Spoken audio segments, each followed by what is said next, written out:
Continuando con las audiencias, número 12 en tablilla, se da cuenta del recurso de casación número 420-2024. Se encuentra presente el abogado Francisco Álvarez Dávila, quien es defensa técnica de la imputada recurrente Sada Angélica Goraycho. Por otro lado, se encuentra presente la abogada Ketty Gamarra Sumaeta, defensa técnica del imputado recurrente Jorge Mauricio Ferlandini Arbulú. También se encuentra presente el representante del Ministerio Público, el doctor Denis Pérez Flores. Asimismo, debo precisar que este recurso de casación se declaró bien concedido en base a Un ratito, doctora. Un ratito, también es, a ver, de Sada Goray, de Arbulú, Fernandina Arbulú, correcto. Y está, el fiscal también ha recurrido, ¿no es cierto? Sí, doctor, se encuentra presente el doctor Denis Pérez Flores. Denis Pérez Flores o López. Flores. Muy bien. Correcto. Ya, siga usted, doctora, sí, me había confundido. Siga usted, doctora. Asimismo, este recurso de casación se declaró bien concedido en base a las causales 1, 3 y 4 del artículo 429 del Código Procesal Penal. En este caso es contra un auto de vista. Muy bien. Recurrentes. La fiscalía recurrente, pido que se pronuncie tanto para sostener su recurso como para sostener la resolución en el extremo recurrido por las partes contrarias. Señor fiscal, escuchamos su perspectiva del caso. Sí, muy buenos días, señor presidente, señores jueces supremos y los presentes en esta sala de audiencia.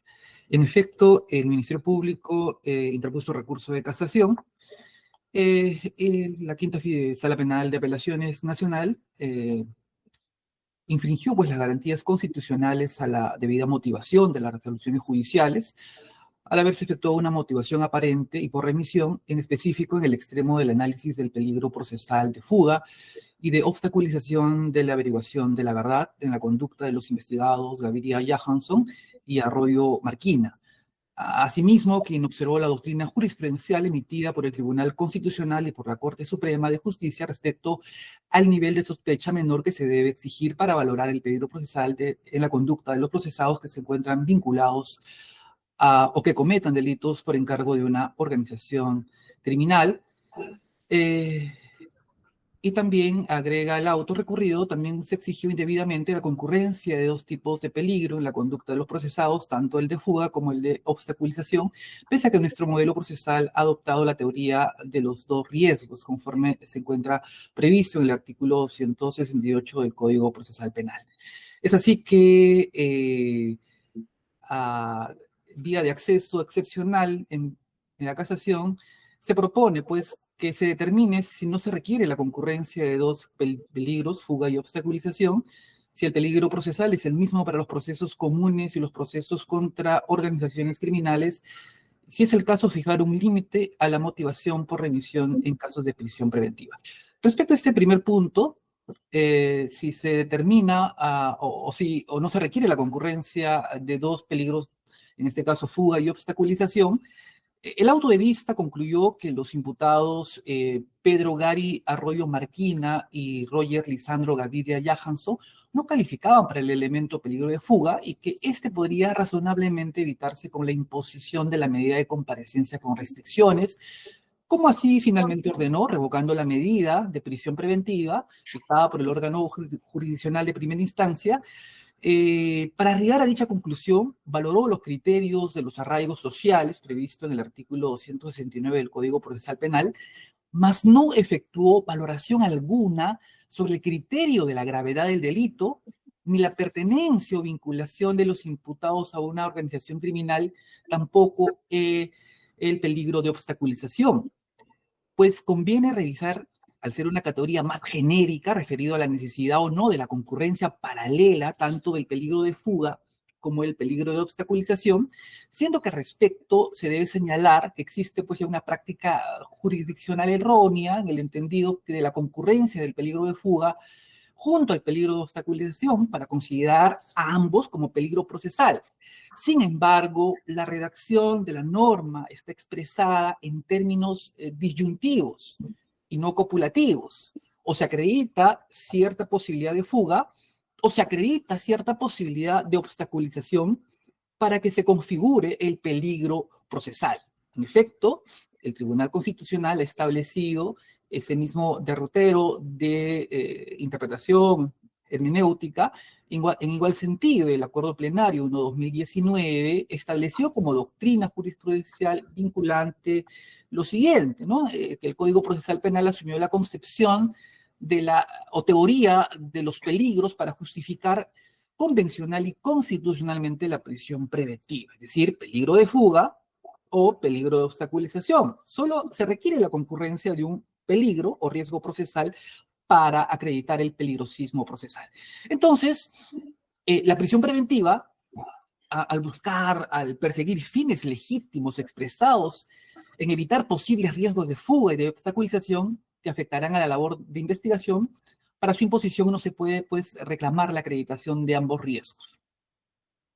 Ahora bien, respecto al segundo punto, si el peligro procesal es el mismo para los procesos comunes y los procesos contra organizaciones criminales,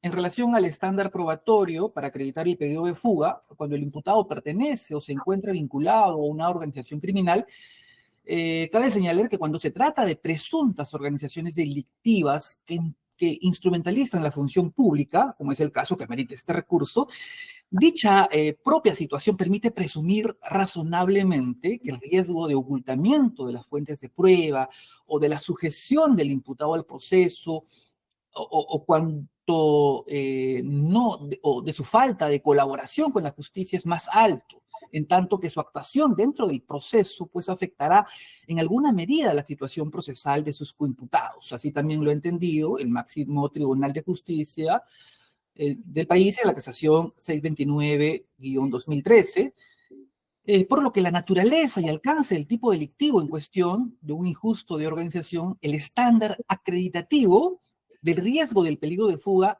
en imputados a quienes se les atribuye pues, estos delitos, no es de una sospecha fuerte, sino de una sospecha suficiente, siendo que en esta clase de delitos la valoración probatoria no puede ser homóloga a los casos de delitos simples, y si en ese contenido grupal organizado, por lo que las inferencias probatorias deben tener en cuenta los elementos de contexto y el modo operandi de la organización. Así lo ha precisado justamente en la casación 197-2024 nacional. Así también en el Acuerdo Plenario 1/2019 indica pues que el inciso 5 del artículo 269 del Código Procesal Penal, la pertenencia del imputado a una organización criminal o su reintegración a las mismas, al respecto es de tener en cuenta, dice este acuerdo plenario, que no solo es de analizar la concreta conducta riesgosa que se le atribuye, sino que su acreditación, dado lo anterior, requiere por lo menos el nivel de una sospecha suficiente. Ese es el estándar, digamos, de exigencia probatoria respecto a organizaciones criminales. Por último, si el caso fijar un límite a la motivación por remisión en caso de prisión preventiva.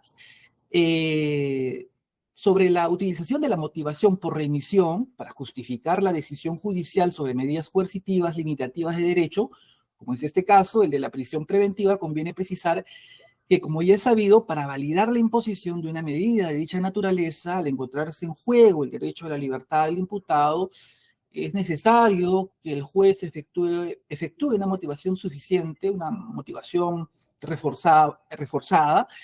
En tal sentido, dicha misma exigencia también resulta imprescindible cuando se toma una decisión judicial en contrario a la medida requerida, por cuanto la sociedad espera, pues, conocer las razones suficientes que llevaron al tribunal a adoptar determinada medida. En ese sentido, el Acuerdo Plenario 6/2011 de la Corte Suprema estableció respecto a la motivación por remisión. Indica, ¿no? La motivación por remisión, por cierto, puede ser escueta, concisa, incluso en determinados ámbitos por remisión. Suficiencia de la misma, analizada desde el caso concreto, no a priorísticamente, requeriría que el razonamiento que contenga constituya lógica y jurídicamente suficiente explicación que permita conocer aún de manera implícita los criterios fácticos y jurídicos esencialmente fundamentadores de la decisión. Conforme se ha señalado en el presente caso, el Tribunal Superior revocó la medida de prisión preventiva impuesta a los imputados Pedro Gary Arroyo Marquina y Roger Lisandro Gavidia Johansson. Por cuanto al analizar el tercer presupuesto material, no consideró que no calificaban para peligro de fuga. Siendo así, en relación al arraigo social, lo justificó bajo el siguiente argumento. En cuanto al investigado Pedro Garay Arroyo, según se verifica, posee arraigo domiciliario o residencia habitual, de igual forma asiento familiar fácilmente corroborable, además de haberse venido desempeñando en la actividad privada hasta antes de involucrarse en los hechos materia de investigación. Es lo que dice la sala. En igual forma, con el imputado Roger Lisandro Gavidia Johansson, solamente de manera reducida. No obstante, no dio respuesta alguna del por qué no sería válida la conclusión a la que arribó el juez de primera instancia sobre la falta de arraigo laboral de calidad de ambos imputados. Y cabe señalar que el juez de primera instancia valoró en este extremo que si bien ambos son profesionales y cuentan, por tanto, con título universitario, tal condición la usaron precisamente para acceder indebidamente a los cargos que ocuparon en el Fondo Mi Vivienda y cometer pues los hechos ilícitos que se le atribuyen en el presente proceso. El Tribunal Superior omitió analizar el criterio sobre la gravedad de la pena. También en este punto indica, aconteciendo situación distinta con Arroyo Marquina y Gavidia Johansson, esto es en relación a sus coimputados Goray Chong y Fernandina Herbulú, sin justificar por qué, si para estos últimos sostuvo que en el supuesto de acreditarse responsabilidad penal, la sanción sería privativa superior a los 4 años, que como reacción natural les predispondría pues a asumir una actitud evasiva ante la posible inminencia de restringirse la libertad, con el elevado riesgo de permanecer ocultos indeterminadamente. Tal situación no ocurría con Arroyo Marquina y Gavidia Johansson, si tal como sus coprocesados antes mencionados también están encausados por el mismo delito, el de colusión agravada, cuya pena estimable es no menor de 15 años, ¿no? De igual forma, la sala omitió valorar el indicador sobre la vinculación de los procesados a la organización criminal y cabe señalar que conforme a la formalización de investigación preparatoria, la organización criminal en cuyo contexto se desarrolló los hechos atribuidos a los encausados Arroyo Marquina y Gavidia Johansson estarían pues liderado por el expresidente de la República, Pedro Castillo Terrones, e integrada por funcionarios públicos, altos funcionarios y funcionarios de rango medio y particulares, cuya finalidad criminal estaba dirigida a concretar diversos delitos contra la administración pública, y en aplicación del programa criminal desplegó sus actividades ilícitas en 2 niveles, ¿no? El primer nivel,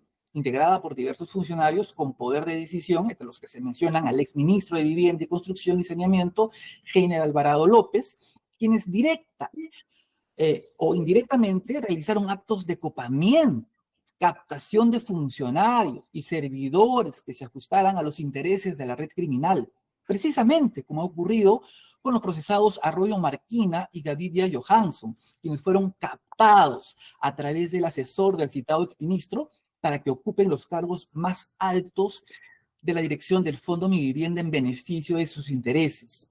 El segundo nivel, conformado por el órgano de ejecución, en el cual se ubicaban los funcionarios encargados de ejecutar las órdenes de la organización criminal. De esta manera, la conducta ilícita atribuida a los procesados Arroyo Marquina y Gavidia Johansson, de acuerdo a la tesis fiscal, se habría desarrollado en el contexto de la organización criminal y por tal razón, en el análisis del Tribunal Superior también debió detenerse en esa situación específica constitutiva del riesgo de fuga, toda vez que, como se ha señalado, la vinculación del imputado a una organización criminal incrementa el riesgo que pueda sustraerse de la persecución penal. Se advierte también del auto, materia de recurso, si bien sostuvo al no existir cuestionamientos contra los procesados respecto a sus conductas durante el desarrollo de la investigación, ello es con el fin de justificar el criterio de valoración sobre el comportamiento del imputado durante el procedimiento, no reparó que el juez de primera instancia precisó que en el auto de prisión preventiva existe la declaración del testigo con clave de reserva número 16-2023, quien declaró que el procesado Gavidia Johansson avisó a su coimputado Arrieta, Gonzalo Arrieta Jovi, sobre un operativo de allanamiento que se le iba a realizar en su domicilio, antes que ocurriera, conducta que fue pues valorada para la imposición primigenia de esta medida, toda vez que había correspondido a una conducta obstruccionista a la investigación que se venía desarrollando.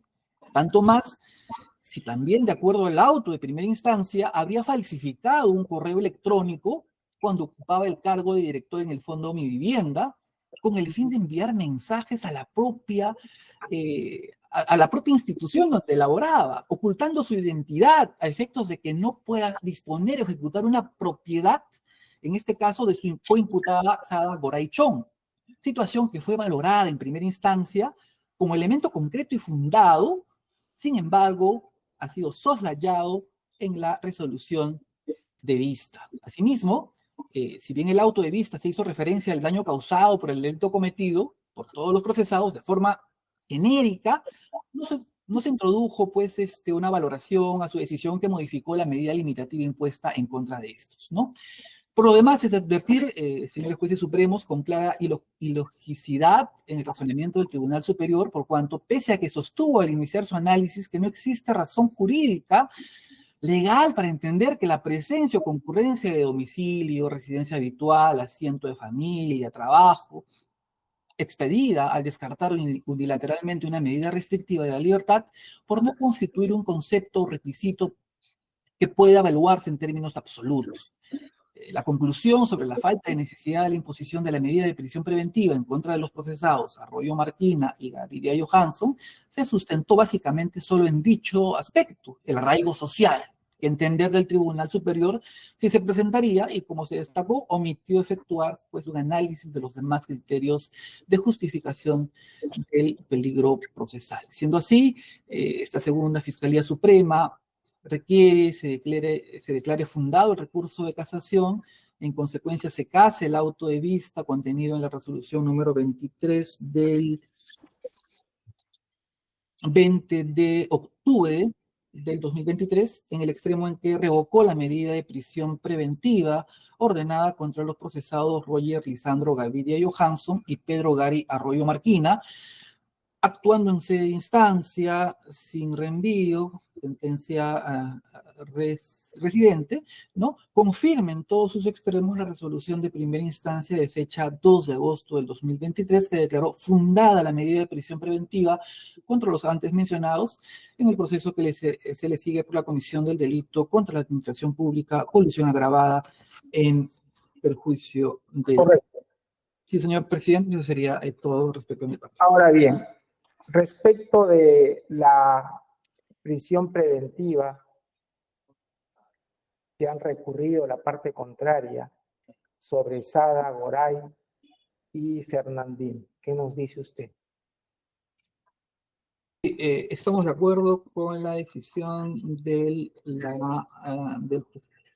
la CUEN en el sentido de que la procesada Sada Goray cumple con los presupuestos que prescriben el artículo 268 de la norma procesal penal. Asimismo, el análisis que hace la sala respecto al arraigo domiciliario, pues resulta atendible o en todo caso concordante con el artículo 33 del Código Civil, en el sentido de que se tiene que constituir el procesado en todo caso hace un análisis de la residencia habitual, y entendido que no ha acreditado de manera concreta dicho arraigo, Asimismo, respecto pues a los arraigos familiar, al arraigo laboral, tampoco acreditado de manera fehaciente. Y asimismo, respecto pues a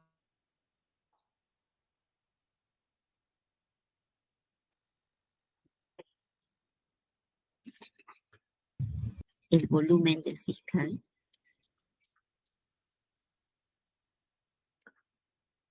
Correcto, señor fiscal. Respecto del señor Fernandini Arbolú, ¿qué nos dice? Ha apagado su... Ha apagado su audio, señor fiscal. Como bien sabemos, se encuentra en libertad por un cese de prisión preventiva. Sin embargo, consideramos que está ampliamente motivada el peligrosismo procesal respecto al referido procesado y también el peligro de obstaculización que se ha detallado en la sentencia de vista. Se ha vuelto a apagar su micro. Ha dispuesto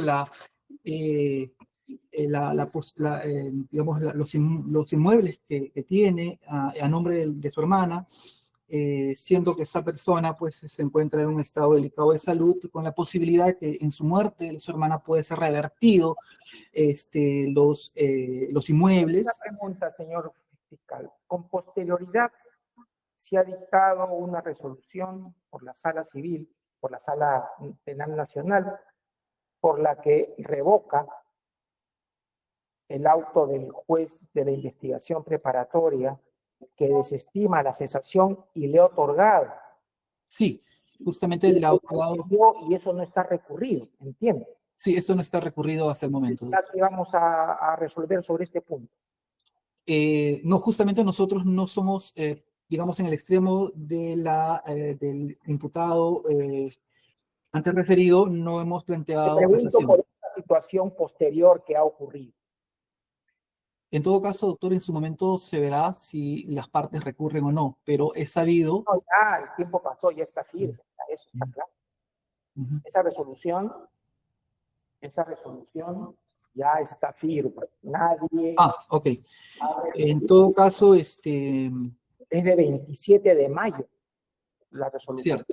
Cierto. Está en el SIC Supremo, está en el SIC de la Corte Superior. Sí, justamente respecto en quien interpone este recurso de casación es justamente la defensa del señor Fernandini, ¿no? Yo lo sé, pero a usted le pregunto su opinión, nada más.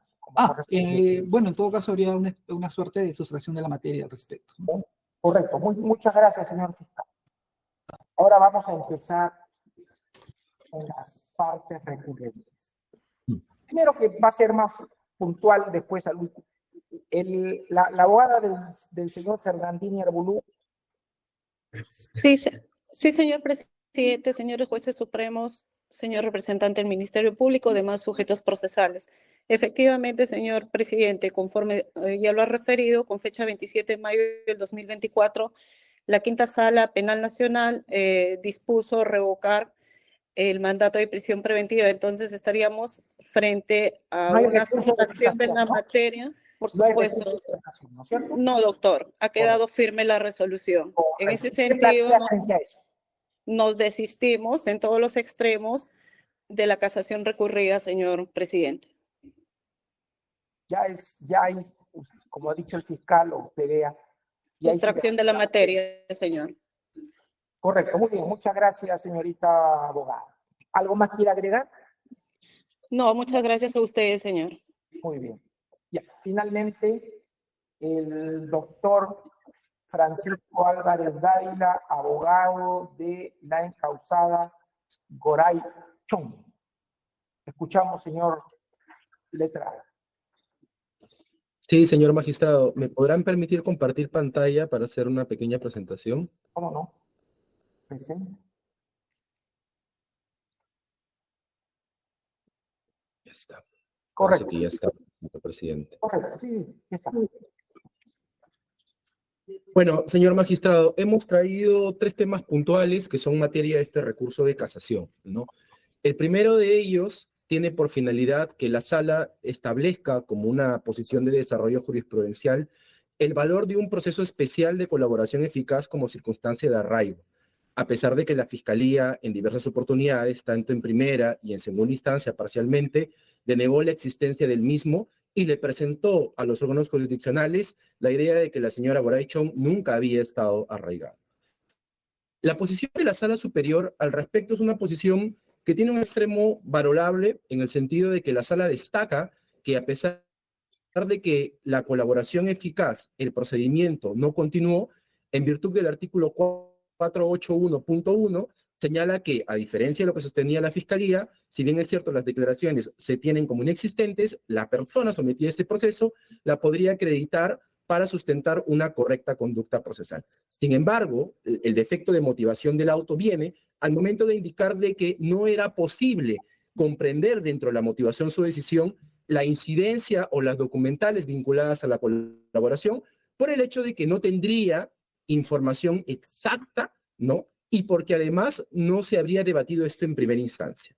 Señores magistrados, ¿realmente no habría información exacta del proceso? El primer punto que la defensa quiere destacar es que el proceso reservado ya fue en su momento rechazado por resolución de 3 de julio del año 2023, pero fuera de eso, señores magistrados, era de público conocimiento, pero era un hecho notorio, no necesitado de prueba, de que la señora Goray estaba en un proceso especial. Así dan cuenta, por ejemplo, los reportes periodísticos de 5 de diciembre del año 2022, del 1 de diciembre del año pasado. Incluso, señores magistrados, la propia prensa daba cuenta de que la doctora Patricia Benavides, ex fiscal de la Nación, había viajado a Estados Unidos para poder recibir la declaración de la señora Goray, y de la misma manera, la fiscal coordinadora del EFICOC también había viajado a Estados Unidos, al punto que, de manera posterior, presentaba una denuncia por una supuesta infracción disciplinaria por haber llevado a cabo esa diligencia en el exterior. Pero además, señores magistrados, tan notorio es el hecho que hay un auto judicial, el auto judicial de detención preliminar contra Miguel Girao, del 21 de abril del año 2024, da cuenta de una circunstancia delictiva, pero que además reconoce el hecho de que un grupo de personas vinculados a la doctora Patricia Benavides habían conseguido información respecto del viaje de la doctora Marita Barreto al extranjero para tomar la declaración a la señora Goray, y justamente en virtud de eso fue que se interpuso esta denuncia ante la Autoridad Nacional de Control. Pero lo importante, señores magistrados, es que la información del proceso reservado, hoy en día ya concluido, ¿qué demuestra? Demuestra todo lo contrario a lo que sostuvo la Fiscalía y a todo lo que sostuvo el auto de primera instancia. ¿Por qué? Porque la señora Goray, señores magistrados, estuvo fuera del país desde junio del 21, luego de pasadas las elecciones, y residió en forma permanente desde el 30 de agosto del año 2022. No es verdad que la señora Goray fugó del país como consecuencia del proceso, porque la investigación empieza en octubre del año 22. Y en ese mismo mes, señores magistrados, la señora Goray inicia el proceso especial. ¿Cuándo? El 24 de octubre del año 2022, señor presidente. Por tanto, tanto el EFICOC, señor presidente, señores magistrados, como la Fiscalía de la Nación, que viajó la doctora Benavides en febrero del año 23 a tomarle su declaración a la señora Goray, tenían conocimiento del arraigo de la señora. Permíteme brevemente nada más, porque vamos a compartir estas diapositivas, mostrar algunos extractos del proceso reservado. En esta parte se ve la declaración de la señora en Punta Cana en noviembre del año 22. ¿Quiénes asistieron? Los fiscales del EFICOC. Una providencia fiscal del 24 de enero del año pasado que da cuenta que se reprograma su declaración como colaboradora en febrero del 23. Además, la declaración que acabo de mencionar de la señora Goray como testigo protegido en el caso 266-2022, que fue conducida por el doctor Marco Guamán y el doctor Dulanto, con la participación también de la ex fiscal de la Nación, Patricia Benavides. Pero además, señores magistrados, es concluyente el convenio preparatorio en el que la Fiscalía, dado que conocía perfectamente las reglas de arraigo de la señora Goray, se comprometió a no pedirle prisión preventiva y tampoco impedimento de salida del país. Y además, presentamos esta información para que sepan ustedes de que el proceso ha concluido y esto fue fechado con fecha 3 de julio del año 2023. El error de motivación en el que incurre el juzgado y la sala es en pretender afirmar que la señora Goray no tiene arraigo, cayendo en la posición de la Fiscalía de quererla presentar como una persona desarraigada, a pesar de que ellos tenían conocimiento, señores magistrados, que ella vivía fuera del país y que no tuvieron reparo alguno en iniciar el proceso especial con ella viviendo allá. Tan es así, señores magistrados, que el Ministerio Público, en una inconducta procesal que vale la pena verdaderamente llamar la atención, no ha tenido ningún reparo en negar la existencia de este hecho. Señores magistrados, estamos hablando que el Estado no tiene reparo alguno en mentir, porque esa mentira la ha sostenido tanto en primera y parcialmente en segunda instancia. Pero eso no queda ahí. Tan grave es el asunto que la propia información respecto de la Golden Visa que utiliza el juzgado para negar el arraigo de la señora Goray y respecto de información que ella pidió en Uruguay para ver la posibilidad de que resida allá, que son del año 2021 y del año 2020, mucho antes por si acaso, que la señora Goray, insisto, presentó, el fiscal y el juzgado de la sala no tuvieron ningún reparo en valorarla. Información que ella misma, insisto, la presentó voluntariamente. Y el segundo error de la sala, que tiene que ver también con el desarrollo de la doctrina jurisprudencial, es en negar la posibilidad de que se entre al debate, de que se evalúe la circunstancia de la colaboración bajo la idea de que no se tenía claro lo que había pasado. Ya hemos dicho, señores magistrados, que es de notorio conocimiento, es un hecho público que hubo un proceso especial. En segundo lugar, la Fiscalía Superior, luego algunas idas y vueltas, en la audiencia de apelación aceptó la existencia del proceso. Pero para acabar nada más esta idea, el artículo 420.3, señores magistrados, dispone que es perfectamente posible, en el marco de una apelación de un auto, presentar prueba documental, porque la defensa en el marco de la apelación presenta la información de la colaboración y por tanto que la sala hubiera podido valorarla. Para acabar, si existiera alguna duda de la colaboración o la forma como la defensa obtuvo la información, el 9 de enero de este año, el Ministerio Público, en algunas idas y vueltas, finalmente compartió parte de la información del proceso reservado. Para ir acabando, señores magistrados. ¿Pero compartió ante quién? No entiendo. ¿Ante quién compartió? Ante nosotros, señor magistrado, porque hemos pedido la información y nos la ha proporcionado el 9 de enero del 24, notificado recién en marzo del mismo año. ¿Y eso lo han presentado aquí? Sí, señor magistrado. La disposición la hemos presentado. Siga usted. Perfecto. Hace poco escuchábamos al señor fiscal decir que la pertenencia es un criterio suficiente para afirmar el peligro procesal de fuga, pero además lo sostenía en virtud de un acuerdo plenario que ya no está actualizado. Recordemos, el acuerdo plenario 1/2019, incluso la casación 197-2024, son contundentes en señalar algo que ya ha desarrollado esta Corte Suprema. La sola afirmación de la pertenencia a una organización no es suficiente. Ese es el gran defecto de la autodemotivación. ¿Por qué? Porque como ya lo ha desarrollado la Corte Suprema, es necesario que la motivación establezca cómo la existencia de la organización afecta el peligro de fuga, que además se indique si la organización criminal sigue vigente o ya está desarticulada, porque si está desarticulada, habría que ver cómo esa circunstancia afecta el peligro de fuga. Pero además, señores magistrados, si uno ve el mapa hoy día del proceso, las únicas personas que están con prisión son el señor expresidente Pedro Castillo y el exministro General Alvarado. Sobre el resto de procesados en la carpeta fiscal 15, la Fiscalía solamente pidió prisión preventiva sobre 5 personas. De esas 5, la única persona hoy en día que está privada de su libertad es Ada Goray. Y el resto, salvo los detenidos, están arraigados en el Perú. Finalmente, señores magistrados, respecto al tema de los arraigos, la Sala Penal comete un defecto grande en la motivación: establecer la falta de arraigo sobre la base de una sospecha, una motivación claramente arbitraria. ¿Por qué? Por un lado, ya hemos dicho que la señora Goray estaba arraigada porque la Fiscalía tenía perfectamente conocimiento de que ella vivía fuera del país y que venía al país cuando la Fiscalía lo solicitaba. Por eso es que, señores magistrados, ustedes ven el reporte migratorio, que además también lo hemos adjuntado, y se van a dar cuenta que la señora Goray sale el 30 de agosto de 2022 y ya no vuelve hasta mayo. ¿Por qué? Porque esa fue la fecha en la que la Fiscalía le dijo que regrese. Y por eso es que obra incluso su declaración en carpeta abierta de mayo de 2023. Y vuelve en julio a pedido de la Fiscalía y lamentablemente el día siguiente es detenida.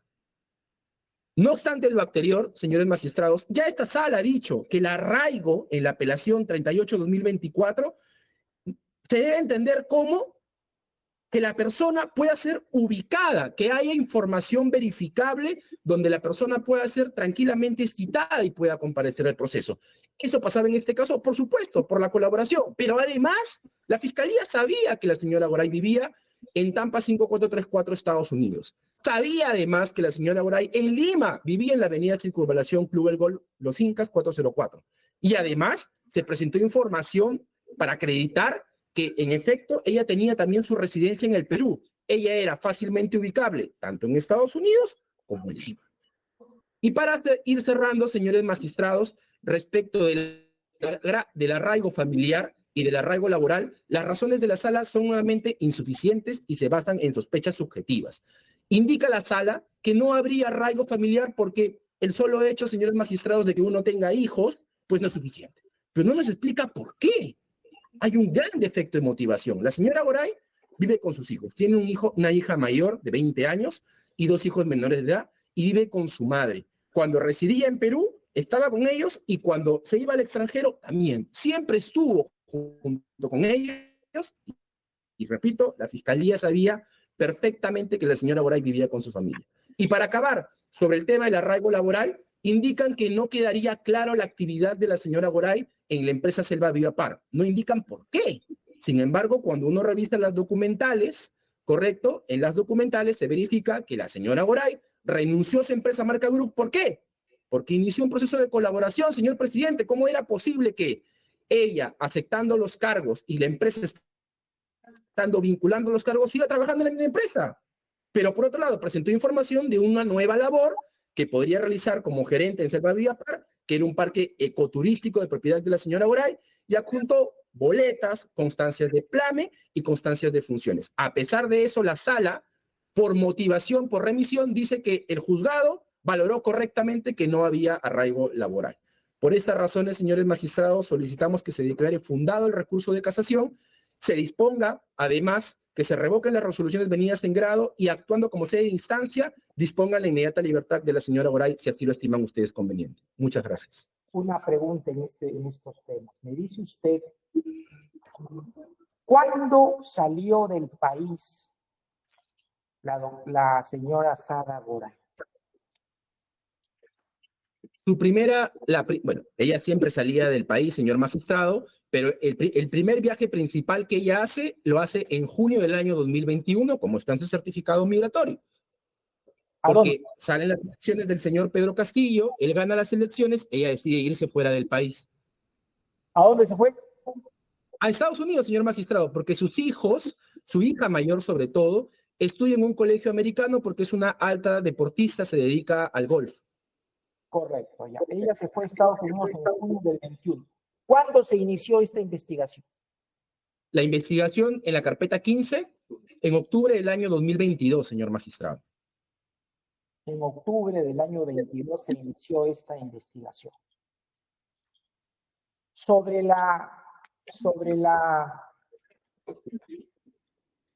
el proceso por colaboración eficaz, me dice usted que finalmente, ¿cuándo se inició este proceso? En octubre también, señor magistrado, Octubre del año 22. En octubre del 22 inició. Así es. Con su solicitud. Exactamente. Nosotros no tenemos ese documento, señor magistrado, porque anteriormente la señora Goray tenía otra defensa, ¿no?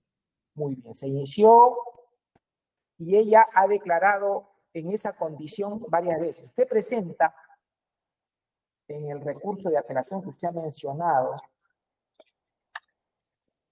una serie de declaraciones y aquí pero coloca colaboración eficaz CE 15-2022. Ese era su código. Ese era su código, señor magistrado. Entonces, ese es su código. ¿Hay una afirmación oficial del Ministerio Público que dé cuenta de la existencia de ese cuaderno de colaboración eficaz, de ese proceso, esa carpeta? La mejor prueba de eso, señor presidente, es la disposición de 3 de julio del año 2023, donde deniega la continuación del proceso. Recuerde que en mayo de ese año ya la Fiscalía había celebrado un acuerdo preparatorio con ella. Muy bien, esos son datos que usted proporciona en copia, ¿no es cierto? ¿Copia simple o copia certificada? Nos lo notificaron de manera virtual, señor magistrado. ¿Qué? Todo lo que La usted fiscalía. presenta. Sí, Todo lo que exactamente. usted presenta es copias de la notificación, adjuntas a la notificación.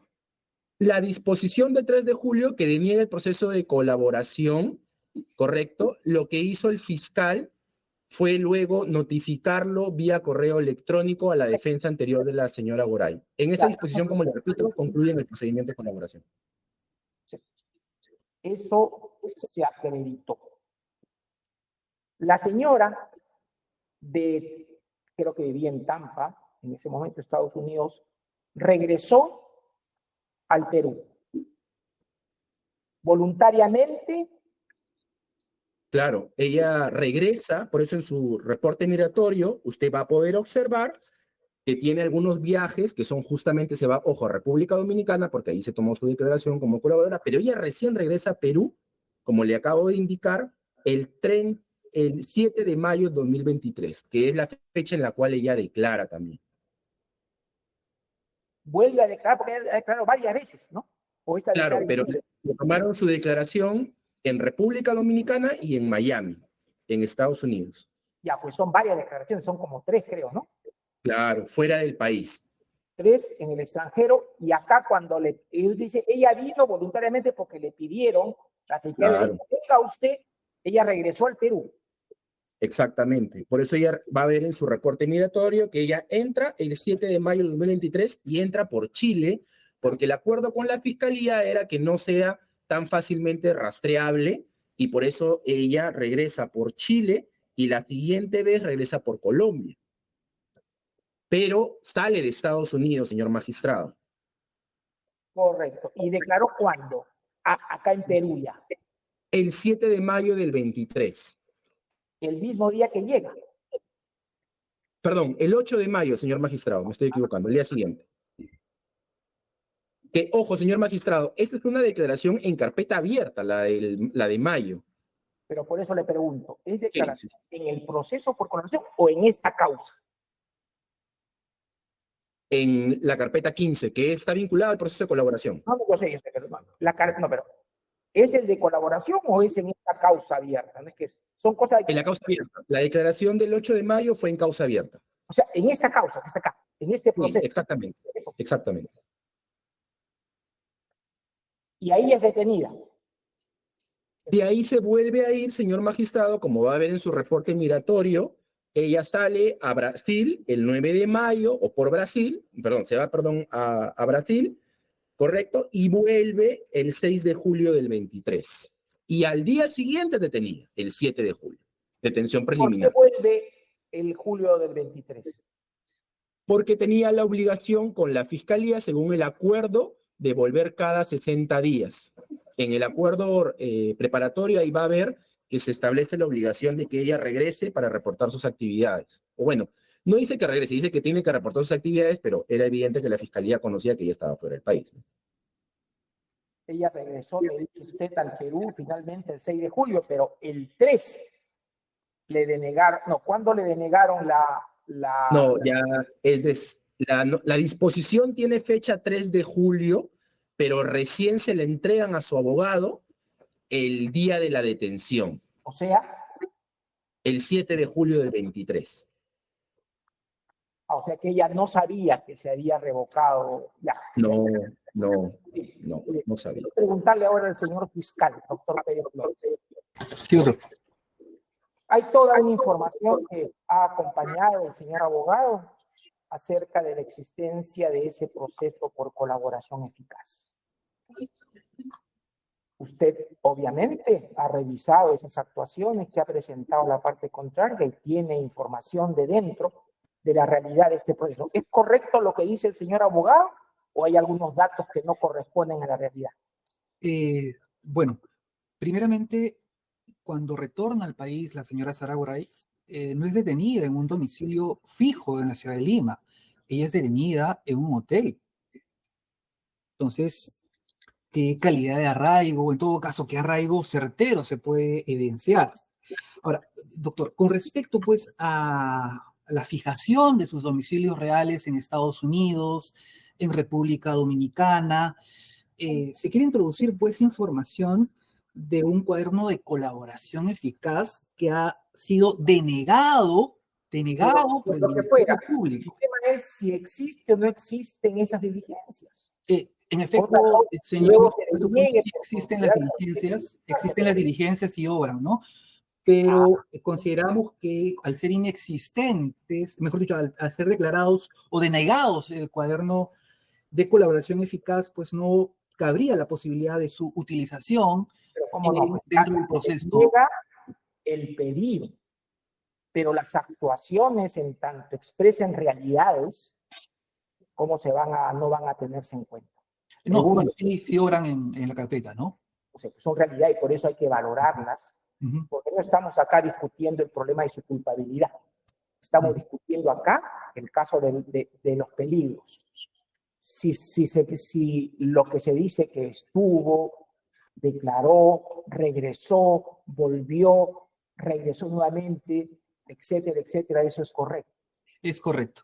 Y la fiscalía sabía de su domicilio en tal lugar, la fiscalía sabía luego que iban a ir a Punta Cana, la fiscalía sabía tal cosa, la fiscalía sabía todo, todo.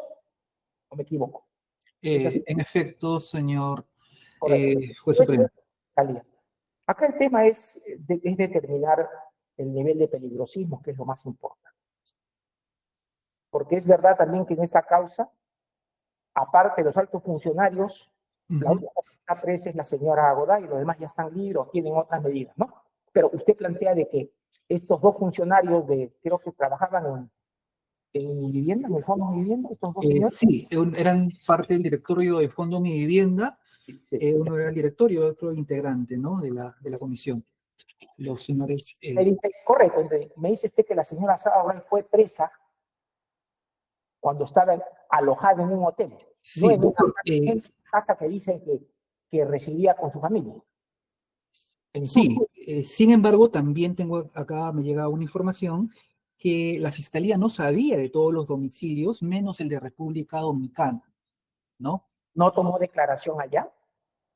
Sí se tomó una declaración, Entonces, pero, digamos, un domicilio certero, ¿no? Un domicilio, digamos, bien fijado, ¿no?